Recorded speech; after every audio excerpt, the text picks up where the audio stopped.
what our purpose here should be on Earth. And it truly is to add value to everything that we do. If you live by that rule, you're not really going to have, I feel, a lot of problems, and you can take setbacks and come out even better on the other side. All right, folks. Well, welcome to another episode of At the Podium with Manuel Amezcua. Today, I have a very, very special friend and guest, RJ King. And for those of you, not just in Detroit, not just in Michigan, not just in the Midwest, but nationally, you know the name. RJ is the editor and co-founder of DBusiness Magazine. 5 books, award-winning author. His most recent one just dropped this calendar year. How he does it, I don't know, but check it out. Grounds for Freedom, Saving Chernobyl. And I'm going to say this before we even get started. I chuckled the first time I met RJ. I cold called him when I first moved to Michigan, asked for 15 minutes to get to know him and share my story. And as always, what would you expect from someone like RJ? But for him to say yes, for him to be a professional, for him to be kind, for him to be empathetic and thoughtful. We got together, and one thing RJ told me that just blew my mind in 2017 and still today, RJ typically attends over 200 events a year, being an advocate, a steward, a news and information communicator to the world of all the great things that are going on in Detroit and Michigan, the Midwest, and in the country. I still don't get it, RJ. 200 events a year and writing 5 books. Oh, and doing the 711 other things you do. Welcome today to At the Podium. Well, thank you so much, Manny, for having me. It was a true pleasure to meet you the first time up, sky high in the Southfield Town Center. And you have a wonderful team that you've assembled, and congratulations on the recent merger as well. I really appreciate that. So I'm super excited to be with you. And, I was thinking, I always think in terms of 3 in buckets. And one, I'd like to be certain that we talk about business and just the things that you find most relevant about business leaders today, people who are really responsible for the stewardship and influence and leadership of large organizations. Number 2, I want to dig into your life. I mean, you're a few decades of just continuing to be a tremendous advocate and servant leader in business and to organizations like ours. And then third, I want to just dig into some unique lessons that I've taken from you and some really golden nuggets that I think have made our culture and our organization better. And I want to share those forward with young aspirants who are looking to get into that corner office, as one of your books wrote about. But we always start with a few questions, and here we go. What is your favorite color? Blue. Love it. Favorite afternoon snack? An apple. Peeled? No, just regular gala. Do you cut it or you just eat it? I try to have an apple a day. Yes. I love it. Favorite childhood superhero? Batman. And see, folks, no confusion on why I love RJ King. Okay, and so I've added a recent one, a 4th one for most people. And so talk to us about either your favorite band, your favorite album, or your favorite song.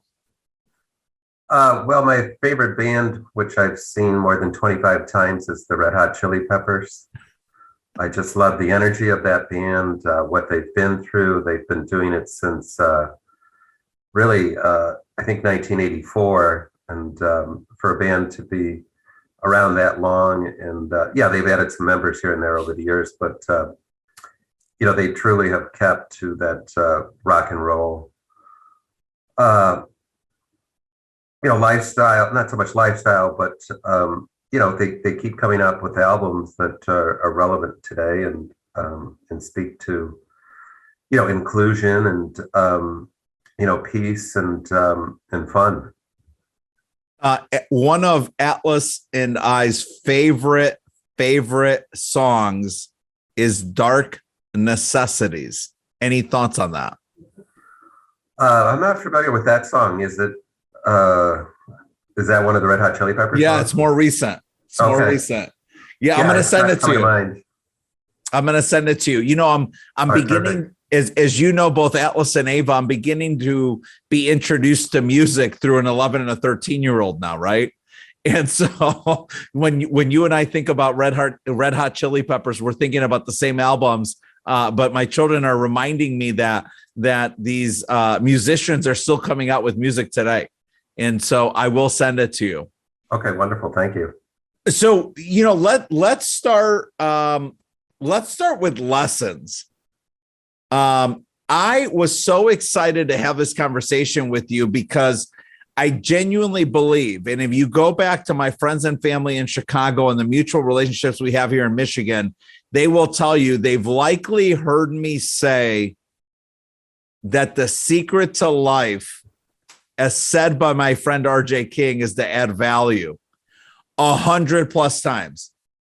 I literally, the day you said that to me back in 2017, I was like, wait, that is the simplest way for me to communicate so many of the smaller lessons our parents taught us as children growing up in the Chicago area. Talk to me, tell us, share with us, where did that come from? Like, when did that moment happen for you where you just said, that's the secret to life? That's it. And that's how I'm going to live the rest of my life, doing the things that I do every day. I don't remember the specific moment, but I had been thinking about it for a while.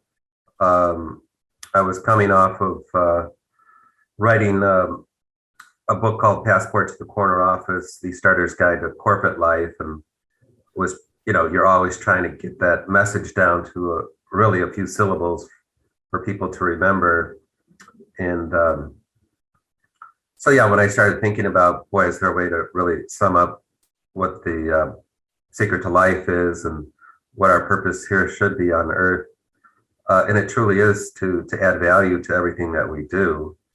If you live by that rule, you're not really going to have, I feel, a lot of problems, and you can take setbacks and downturns and really try to find that, that silver lining or way out of it, or using all your resources and contacts to pivot and come out even better on the other side.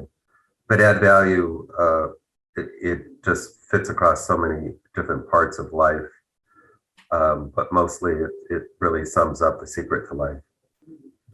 Yeah, I always enjoy listening to you speak on that topic. I've noticed in the years of following you that you tend to approach conversations and or interviews with great questions. Outside of asking really thoughtful, intentional questions with the desire to understand someone and what might be most important to them, can you share maybe a few other nuggets, a few other characteristics, a few other tactical keys to success in identifying ways to add value in the environments that we're in? Well, sure. Whenever I'm at an event or interviewing somebody, I'm always kind of looking 360 as much as possible to see who's come into the room or someone I just have met. And really, right away, I always put that person front and forward. And I'll ask them, okay, what kind of work do you do? Or, where do you live? And people really, really enjoy, talking about themselves. And I don't mean that in an egotistical way, but, people have a story and they like to tell their story, and you really have to be patient in that way for what I do in terms of trying to find the best stories for our readers.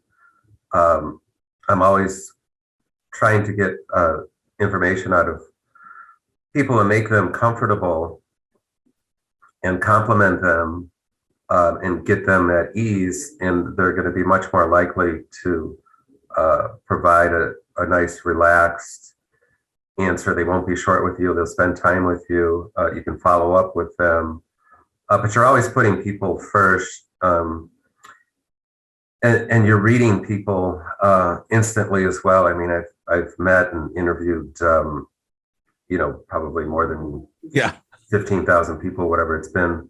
So you pick up on a lot of things pretty quickly by watching people.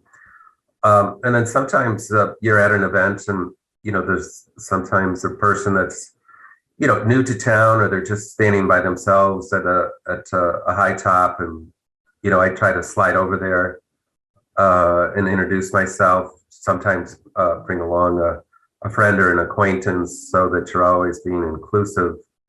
And, it can be hard, but you really have to, be a little ambitious and introduce yourself, and you see your friends at a given event, but the way you can add value is to meet new people or be introduced to new people. And of course, as my good friend Gordon Fulmer says, always bring business cards wherever you go and hand those out. Those are amazing tools, what I call the hardware of something that lasts from a conversation you've had with someone.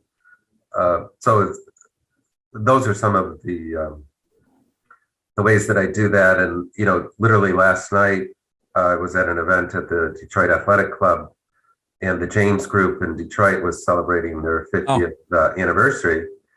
And there was another event that was on the second floor. Up on the seventh floor was another event I attended to announce the new honorary consul of Switzerland for Michigan, Frank Muller, and Bob Lutz, the famous vice chairman of General Motors. Also worked for Ford and Chrysler. He was there at the Swiss consulate event. And John James on the second floor was anxious to meet him, but his family was there, and he was he was like, "Oh, my wife's I'll be in trouble with my wife if I disappear." And I said, "John, let's just go upstairs. It'll be 4 minutes." And so we went upstairs. In 4 minutes, we had our photographer there. They got a shot of him and Bob. They were able to have a small conversation, and then got back downstairs in 4 minutes. And both of those gentlemen were very, very excited to see each other. They've been longtime friends, but sometimes you got to just encourage people to take out a step, and it turns out his wife never missed him. So, as never said before, right? Right. So that was good. No, that's great. And what I'm hearing consistently is the ability to identify people who might enjoy having a conversation, and then be thoughtful in the discussion, ask good questions, listen, and ultimately in the end, and I've seen you do this masterfully over the last several years, is connect great people with great people. Yeah, those are the ability to do that comes with knowing a lot of people, and I've been fortunate to have that experience with DBusiness Magazine and the Daily and all the contacts that you built up over the years. I mean, my phone's probably got more than 5,000 people in there. And it's amazing that I sometimes,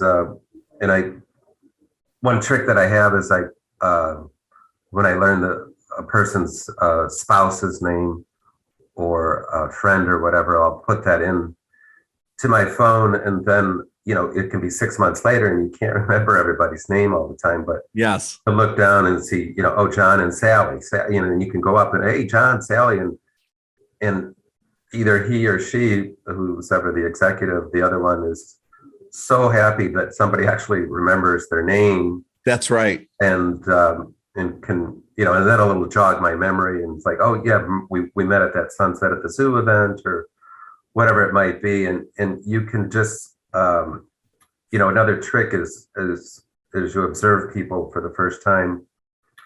The human body is hardwired with good and bad emotions, and the more that you can compliment someone for what they're wearing, or what they just said, or the job that they do, you could just feel their body just rise up, and they're in a very happy state. And that's another secret to the interviews that I do is you really want to put people at ease and have them be comfortable, and certainly not get into any political discussions, because that usually can go sideways pretty quick. So I avoid all of those, and frankly, we don't cover politics, but that's one thing I would definitely avoid. But other than that, the more that you can compliment someone in the first few seconds that you're meeting, that conversation is going to go so much better. Yeah. And I want to go back to literally like 4 or 5 minutes ago, but you mentioned Gordon Fulmer. And Chad, I'm going to give Gordon Fulmer at UHY a shout out right now. Always bring the hardware. RJ was kind enough to make the introduction between us, invited us to a lunch at the DAC, and he brought the hardware and I didn't. I was like, why did I stop carrying business cards? I mean, Gordon literally just schooled me. So, hey, to Mr. Fulmer at UHY, always bring the hardware. And I love that you brought that example up. Anyway, so I'm like going in all these like spider web tangents, but one thing I'm thinking about is, again, going back to this concept of the secret to life is adding value. So we discussed a couple of the tactical things you tend to do, but at the end of the day, people and organizations have to find genuine value in your presence, in your involvement, in your hands touching their body of work and their priorities. You serve on like 7 to 8 boards. It wasn't always that way. Can we go back in time a little bit to maybe the first, second, or third board you served on?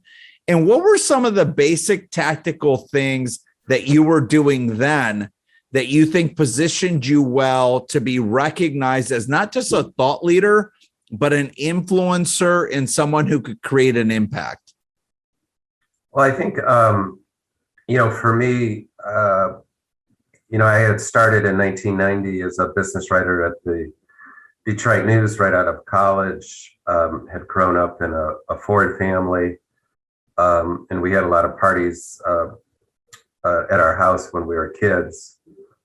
So going into the Detroit News, I had a very good network of Ford people that I could talk to, and then, I had thought of being on a nonprofit board at some point, but the first, 10 years of just learning everything and getting to know everybody around town.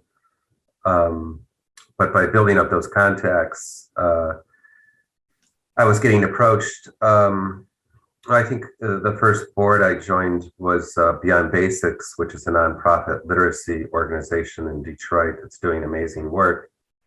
And now I'm the longest serving board member there, but that was a very interesting process because they were, at that time in 2008, were doing all their accounting in-house, and really doing too much in-house. They needed to outsource some things, have a third-party accounting firm and all those good things to sign off on the books. And so going through that process, and then I got on was asked to be on the board of the Asian Pacific American Chamber of Commerce, which is based here. And you'll find this, if you haven't already, a lot of these organizations, American Heart Society and the American Lung Society or Foundation. They're typically in the top 5 around the country in terms of money raised. And that's in large part because Detroit's such a giving community. And it's so old, it's more than 300 years old. It's older than the country. It's the oldest city in the Midwest. And, having all of that going on, and with the automotive industry, that is a big reason of why these chapters of these national nonprofit organizations are so prominent here. And then if you go to Somerset, just as a little tangent, all of those stores, they're in their top 5, either nationally or internationally, because there is so much wealth here. And then if you look up north, all the second home community, there's not much like that anywhere around the country. And 13,000 lakes and all those types of things. But bringing all of that experience to these boards, I'm on a couple of for-profit companies now, Detroit Aircraft Corporation and ASX, which is literally in the process of building a full-scale flying aerial taxi, first to deliver cargo and then passengers, but also as a medvac where you could pick up someone in a remote location and get them to the nearest hospital, or deliver medical supplies to remote locations. So that's a really exciting company based out of Detroit City Airport. Also help out my alma mater high school, Brother Rice High School, in terms of the business warriors, and probably a couple I've missed, but it's a rewarding process, and it's a way to give back to the community and frankly add value. Where do you think that like sort of genuine, not sort of, but where do you believe that genuine, authentic desire to give back came from for you? Well, I think it came from my parents. I was fortunate to have 2 wonderful parents, and they're both still here and doing very well at 85 and 84. And, growing up, they were always, with 9 kids. I have 6 sisters and 2 brothers. And frankly, I don't know how my parents did it. Dad worked for Ford, and Mom was a full-time housewife. And but they were always going to PTA meetings, active with the Boy Scouts and the Girl Scouts. And then as you get older, you realize, hey, you're not a kid anymore, and that it does require adults to run these organizations to benefit children and the disadvantaged, those that need remedial help in school to get at their grade level or higher in terms of reading or arithmetic or science. And I feel education is the greatest thing a person can have, and these kids are innocent. So whether it's in Detroit or the suburbs or outstate, I really feel that the more that we can support education and make sure that this next generation of students has all the tools that they need to be successful, it's going to be so much better for our region, our state, and frankly, our country. Let's and I really appreciate you saying that. I've got 2 thoughts. As we were having that conversation, I was listening. Number one, let's go back to Beyond Basics really quick. Mm-hmm. Easily the organization, them and Gleaners, that I am the most passionate about since I've arrived in the state of Michigan. The stuff Pamela Good, the board, Jack Krasula, this gang is doing, I mean, it's just really special. Give us the 30 to 60 second commercial on that, and then I'd like permission to comment. And Sure. Then I want to go to the second topic. Oh, sure. Well, Beyond Basics, it's a nonprofit literacy organization in Detroit. And through the approval of a principal, we go into a public school, have access to a special classroom. And as soon as a teacher identifies a student is falling behind in reading, writing, or word comprehension, they go to the special classroom for 1 hour a day where they're paired one-on-one with a certified tutor. And within 6 weeks, those students are reading back at grade level or higher.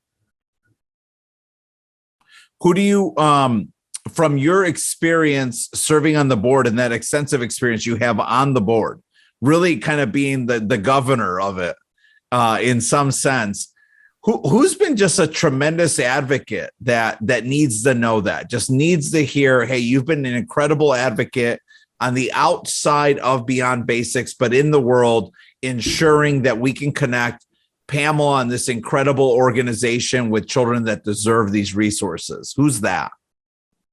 You mean in terms of the organization or person that's an organization or an individual?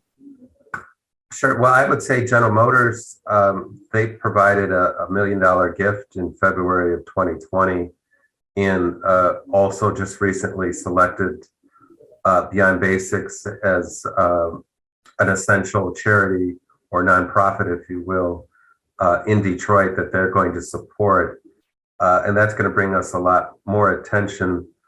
As soon as these children have the ability to read, the whole world opens up to them. If they can't read, they're going to more likely be a bully and more likely have trouble, probably won't finish high school, and the trouble ensues, jail, crime.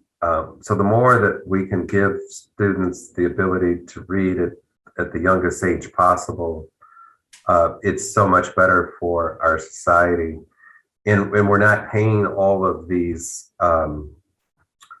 benefits, Medicare and everything later in life, because people who can read typically are able to hold a full-time job down. So there's not all those resources that have to be brought in later in life because they can't hold down a full-time job and have to rely on benefits and food stamps and things like that. It's much better to do it when a child is in the second, third, or fourth grade and really make sure that they're on course to read and do math and science and graduate and get into a college, a community college, or a university. I want to be certain that I recognize and acknowledge the comments you just made by just reinforcing my genuine passion and affection for this organization. It's one thing to be an adult that might struggle with reading or might be from a different country and not be able to read English. It's another thing for a child to be born into this great country and not have that ability. And I'm just so proud of what your board, what Pamela, what Jack and the others, what General Motors has stepped up and basically said is like, this is a human right that everyone deserves. And I hope folks who do listen to this, whether it's today or someday down the road, you look up Beyond Basics and you consider them as one of the most meaningful organizations that exist that are truly empowering people to empower the future of our great country in this world. Beyond Basics, Pamela Good, look them up. It's meaningful. I want to pivot to the second bucket. I heard you say 8 siblings. Yes. Previously, and it's been a while, but previously I've heard you in interviews and conversations acknowledging that having been a middle child to some extent, it organically kind of gave you the gift of negotiation and influencing healthy, meaningful, good outcomes. Talk to me about that, where that came from as a child. I'm a middle child. My family looks as me as the mediator and the negotiator of happiness. Like, I'm always trying to make sure everyone's happy. That really resonated with me. Talk to us about where that came from and just how valuable that's been for you in business. Right. So I have, thank you, Manny. I have 3 sisters and a brother who are older, and 3 sisters and a brother who are younger. And naturally, I suppose as the ultimate middle child, you do learn to negotiate between the older and the younger kids on different topics. And one of the key things growing up is my siblings who were older than me were learning to drive. We had 2 cars, one for dad, one for mom, of course, and so the kids obviously needed a car at some point, and nobody would ask my parents because they were too scared. So I just went down that night when they were reading the newspapers in the living room after dinner and said, hey, I think we need to get another, I was like 11, 12 years old. And I said, I think we need to get another car because of all the events and, learning to swim and all those things, summer camps and Kathy and Linda and Nancy, they're all can drive now. And so they were like, yeah, we probably should get another car. And so that worked out nicely for all the kids. And so in those situations, being a middle child, you do learn to negotiate, and you learn to hear other people's position, and you develop a patience as well.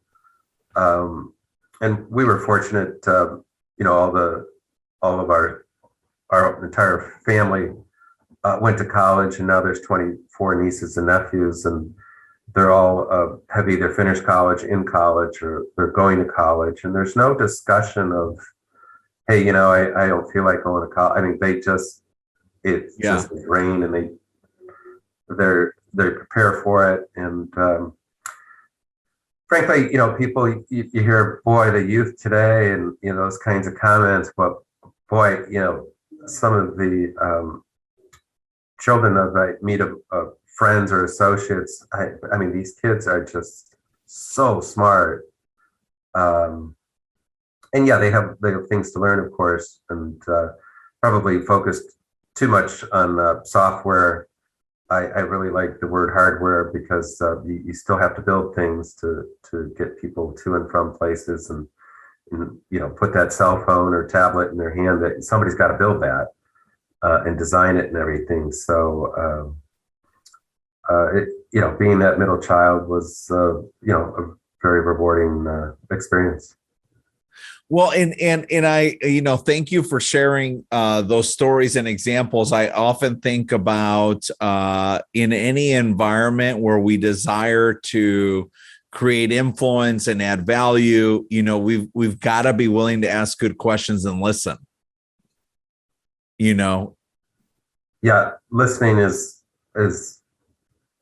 can be the hardest part. I have been in group interviews with reporters, say at a press conference, and you just see a lot of time wasted by long-winded questions, and frankly, one of my tricks when I was at the Detroit News and was attending these press conferences, I noticed if I asked a very detailed question, everybody else would have it in their story.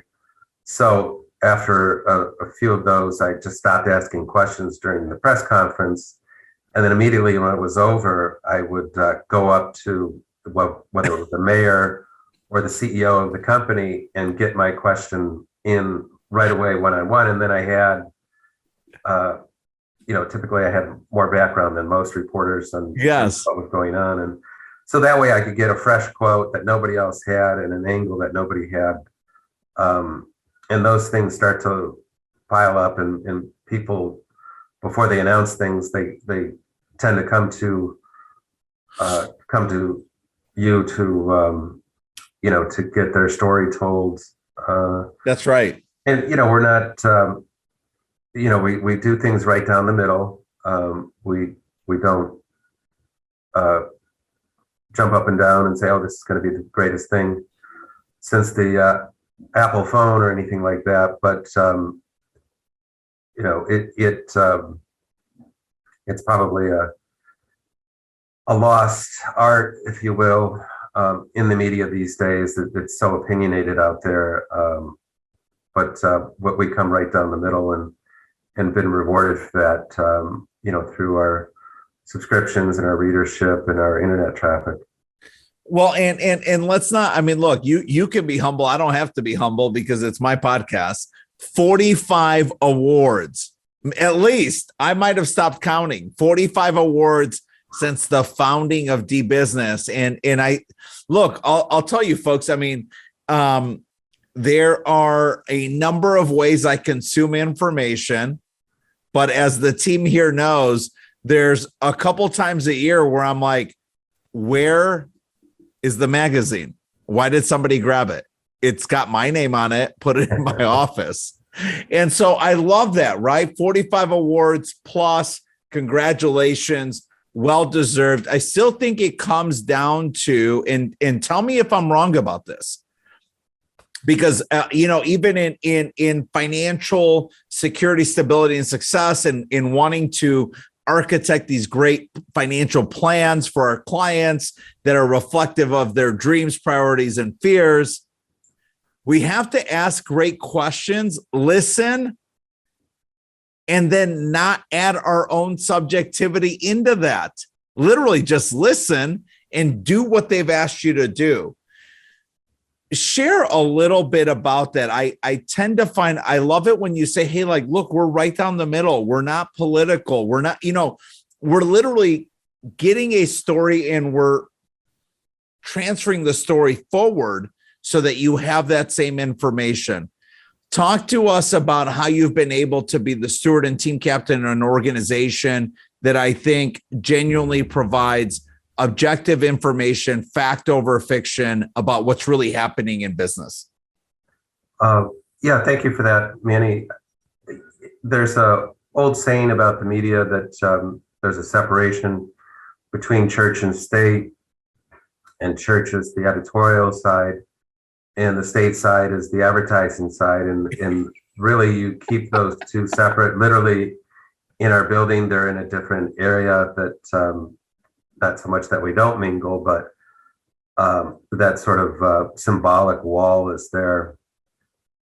And so your editorial is free from any kind of advertising content or advertising wanting to, have their ad in a certain position in the magazine. All of those things go into it, but editorial never gets into that.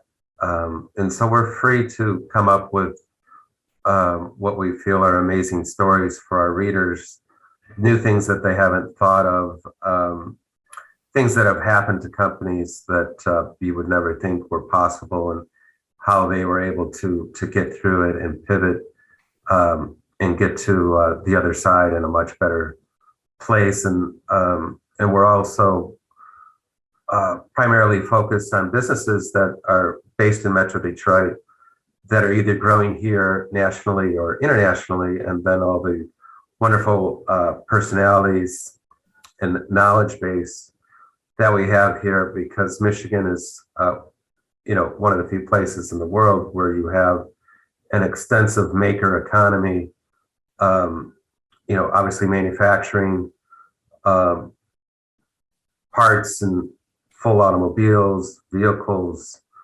but also aerospace, healthcare, medical devices, jewelry, whatever it is. You can build it here in Metro Detroit. We have all the natural resources, tight tolerances, incredible engineering talent, the most technical centers in the world.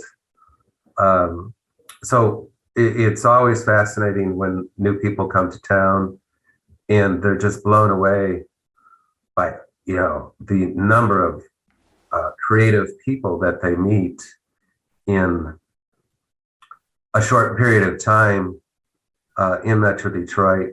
And it's can be difficult to navigate, but once you learn the secrets and the fact that pretty much every country has a chamber here and or a consulate. So if you wanted to learn about a new auto dealership that was opening up in Moscow, you would just, call over to the Russian chamber and they could get you over there. So that ability to get all over the world in a very quick amount of time is one of the great benefits of Metro Detroit's economy. Yeah, and I mean, I think for the folks that are listening, I mean, I just want to recognize and ensure that folks saw that. I literally took 10 steps backwards in my office. I picked the book up that was at the top of my stack, and it's Detroit Engine of America. And as most people who know me know, I have 300 to 400 books in my office that I keep no book that I've not read. And it's literally one of the books I've enjoyed the most. And I'm going to say this right now, because as you know, RJ, I come from Chicago. It's on top of a book about Hallis Hall, Walter Payton, the 1985 Chicago Bears, and the city of Chicago during Mayor Daley's regime, who I have a lot of love and respect for Mayor Daley. I was a registered lobbyist in the city of Chicago during his time and during a small window of his time. And he's just someone that was very meaningful to me in my life early on in my career. But Detroit Engine of America. And look, I mean, when I think about that, I think about, well, one, folks should buy the book. I mean, please just read. It's a beautiful thing. We talked about Beyond Basics. The Detroit Engine of America, an incredible book.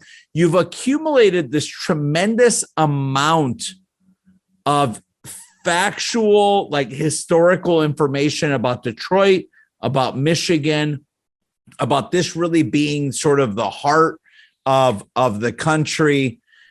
Where is Detroit going?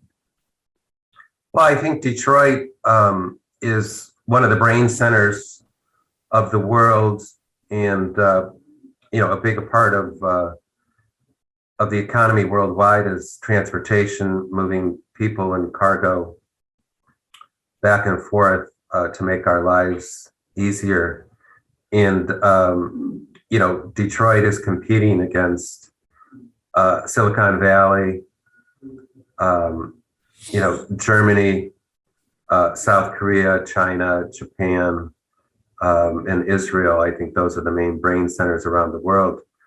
But we're one of the few that we can certainly do software all day, design it, but we can also design and build the hardware. If you look at Silicon Valley and California in general, they don't produce a lot of things. They've got the Tesla plant in Van Nuys, and there might be one other, but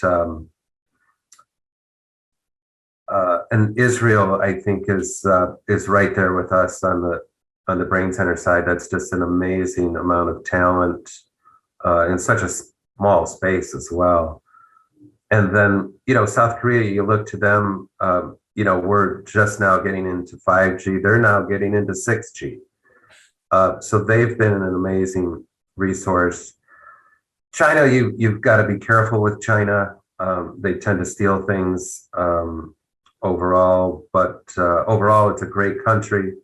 But I think with the political aspect there, that can make things very difficult, and you'll be reading about that more in the January issue of DBusiness Magazine. And Japan has just been a longtime friend of the U.S. and just a great ally, and there's some amazing technology coming from there too. But those 6 or 7 brain centers, that's where Detroit is at. And to keep all of that going, again, Manny, it gets back to that educational front, and we got to have an eagle eye on making sure that all of those children have a good education and And that, frankly, will help with solving any kind of labor shortages going forward as well. Well, and I really appreciate you sharing that about where the eagle eye needs to be, right, around education and the empowerment of our future leaders to be able to read and communicate thoughtfully. I'm thinking about and I want to be thoughtful here because we only have a few minutes left. So many young professionals follow you. They subscribe to DBusiness. I mean, I know that's a growing segment of your readership. You know, you wrote The Starter's Guide to Corporate Life, right? The Passport to the Corner Office. Give me one or two of the nuggets for those who have not read it that should go out and buy the book and read it. Give me one or two of the nuggets, the most meaningful nuggets from your perspective of what it takes to continue to invest in yourself so that you can continue to ascend to the corporate, the executive role that's, in your mind's eye. Well, again, it's that ability to read people right away. You can tell by their mannerisms, how they're dressed, the way they act, the way they speak. And, sometimes people need assistance in certain things, and that ability to assist them is not only rewarding, but it'll help that person literally the next day. And I don't want to cite any specific examples on that one, but and then on the other side, there's business executives that have made major mistakes over the years that they're so in the bubble, so to speak, that they can't see what's going on around them. Mm-hmm. And for instance, the former CEO of General Electric, which is a company that was one of the top companies in the world for years and years and years, and they really have consolidated. But their CEO, Jeffrey Emlet, he was flying around in a jet, which is fine, because at that level you do need to be have your CEO be as efficient as possible. But he didn't like that if the plane broke down, that he would have to fly commercial. So he actually had another private jet trail his private jet wherever he went. And eventually that got out, and that really led in part to his retirement, if you will, from General Electric. But those are just silly things that are just way over the top, that is, the people just get too far into their bubble, and you really need to get out, drive around, meet new people, go to events that you normally wouldn't go to, support nonprofits as much as possible, and meet people, so that you're always at the the leading edge of what's coming, and can share that with in our case our readers. Yeah, I love that. Thank you for those examples and those stories. RJ, I've, as always, thoroughly enjoyed our time together. I look forward to hopefully many more conversations on a much more intimate level. But as always, man, I mean, just continued happiness, health, and success in business. Love DBusiness. If you're not picking it up, if you're not subscribing, I mean, you have to. You really do have to. If you've not heard of Beyond Basics, you must take a minute to check them out. Again, shout out to Pamela Good, Jack Rasula, and the gang, the entire board. Gina Coleman, love Gina, at Beyond Basics. My boy, Patrick Ruggiero. I mean, just an incredible organization doing incredible things with incredible people. If there was one more organization, you just know so many people and so many great things happening in Detroit and Michigan. If there was one more organization, RJ, that you just wanted to give some recognition and acknowledgement to, what is it? And tell us a quick story. Well, I think it's One favorite program of mine is First Robotics, and it's not only here but all over the country. And these students from Detroit, frankly, they do have a leg up in that they have mentors that are working engineers and executives from largely the automotive and manufacturing space. And typically every year, as you get into March and these students are working on these robots, it's such a great program because more and more, as you can see with this labor challenge, and we're covering that in the November issue in part, but you're seeing a robotic revolution coming, and I think it'll be great not only for improving our quality of life, but those are brain jobs. Yes. And you get into that field, and it's going to carry you through the rest of your life. So I think that First Robotics is one of a nonprofit that I really have a great affinity for. Love it. Appreciate you. Appreciate your time as always. And I look forward to seeing you again very soon. Well, thank you so RJ much. King, Thank you. RJ King, editor and co-founder of DBusiness Magazine, award-winning author, 5 books. My 2 favorite, Detroit Engine of America, and you've got to go check out Grounds for Freedom, Saving Chernobyl. RJ, thank you. Thank you so much, Manny. Appreciate it.